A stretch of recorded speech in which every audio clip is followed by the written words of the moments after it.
Hey everybody, welcome back to Unlocking the Paradigm Portal. My name is Sarah. So tonight isn't reflective, and it isn't soft, and it isn't another gentle set your intentions conversation, because we are currently shifting from the year of the snake with all of its shedding into the year of the fire horse with all of its action. And the year of the snake did not ask politely. It exposed things. Patterns you couldn't keep pretending weren't patterns, or relationships you knew weren't right, or truths that you were perfectly comfortable not looking at. It was the year where distraction stopped working, coping strategies started failing, and you couldn't unsee what you saw. And once you see it, you don't get to go back to not knowing. You can try. You can distract yourself, you can rationalize, you can tell yourself it's not that bad, but there's a quiet part of you that knows. And that knowing is uncomfortable because awareness removes plausible deniability. You can't say, I didn't realize. And you can't say, I didn't see it. And you can't say, I didn't know what to do, because you knew. And whether you handled that gracefully or like an emotional raccoon in a trash can at 2 a.m. doesn't actually matter, because the shedding part is over. Now comes the part most people try to skip: movement. Not processing, not analyzing, not journaling your way into another layer of awareness and consciousness, but movement. And we're stepping into the year of the fire horse. And fire horse energy is not reflective, patient, or interested in your comfort zone. It's fast, it's bold, it's independent, it's unapologetic. It's the energy of someone who would rather risk failure than stay stuck in a life that doesn't fit anymore. And here's the part most people don't talk about. Movement feels destabilizing at first because stagnation is familiar. Even if you hate it, even if it's draining you, even if you've outgrown it so badly that it feels like wearing clothes that are 3 sizes too small. Familiar feels safer than unknown, right? So when you start moving, your nervous system doesn't immediately celebrate. It panics and it goes, wait, we don't do this. We stay where it's predictable. And that's why so many people stop right when change starts working. Not because they're weak, and not because they don't want better, but because forward motion feels foreign.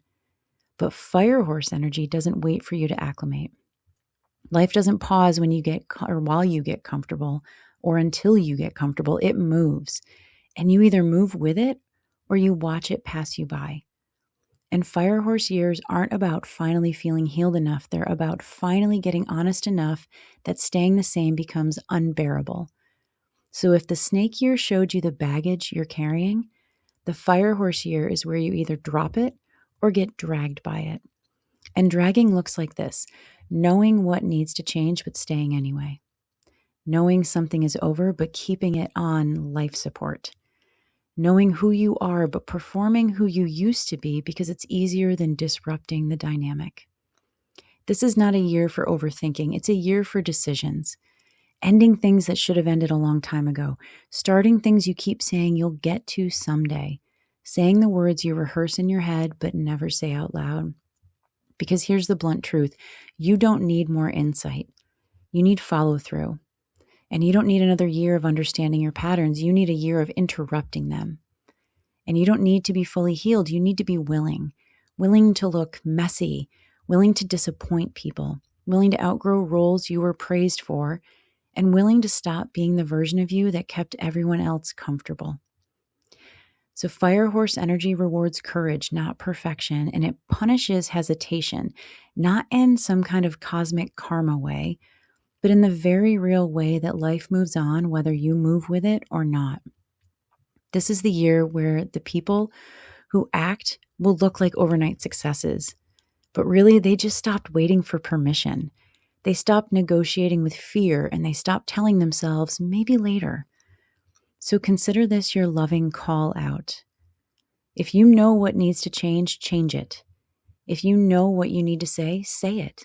If you know where you've been shrinking, stop. Not when you feel ready, now. Because readiness is a myth people use to justify staying comfortable. And you don't become ready by waiting, you become ready by moving. The gate is open, momentum is available, but you don't get pulled forward by fire horse energy. You have to choose to run with it. So drop what's dead. Stop carrying versions of yourself that expired years ago. Stop dragging people, roles, and identities that don't belong in your next chapter. You're not losing pieces of yourself. You're making room for speed. So the year of the snake stripped you down, and the year of the fire horse will carry you forward if you let it.